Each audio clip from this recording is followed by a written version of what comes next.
everybody! I wanted to take a quick minute to show you some of my favorite Usborne storybooks.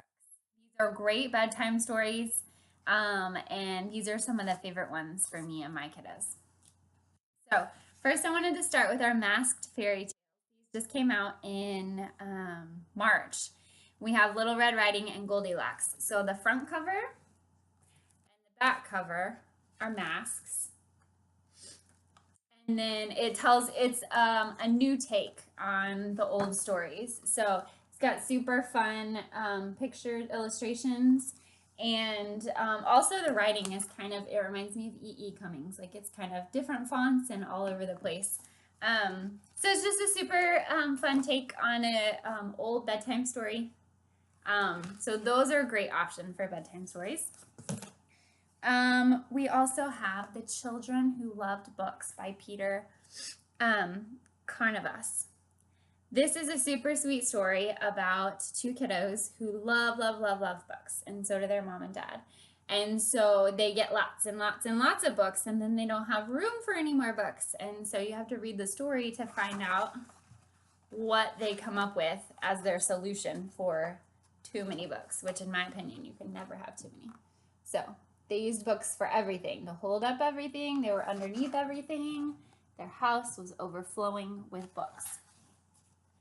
I'll show you a couple more pages. Simple illustrations, so it really makes for a sweet story. Let me see. Oh, here's the inside of their home. Books everywhere. Wouldn't you love to live with them? So that's The Children Who Loved Books. One of our favorite bedtime stories around here is You Choose. I'm sure if you've been around me long enough, you've seen me show this before. Each two-page spread asks a different question. And so your child gets to pick. If you could go anywhere, where would you go? And so the story changes every time, which makes it super fun to read over and over again.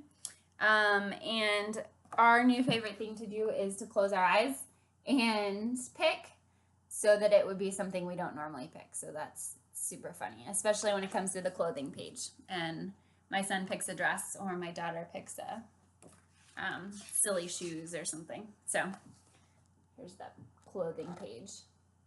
We got a superhero suit down here. Super fun. We love this book. This is You Choose. Okay, Curious Case of the Missing Mammoth.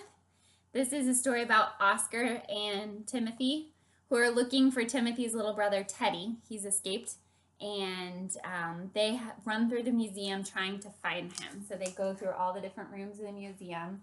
It's full of flaps and fun facts about each of the different rooms. This also, we have a plush that you can buy that goes with the story, so that's really fun to bring the story to life and for your kids to snuggle with at bedtime. Nibbles the Book Monster. This is a notorious Nibbles. He loves to eat books and snack on books. Books are his favorite. And he has escaped.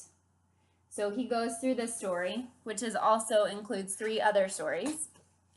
And he eats through them. Let me find the first story.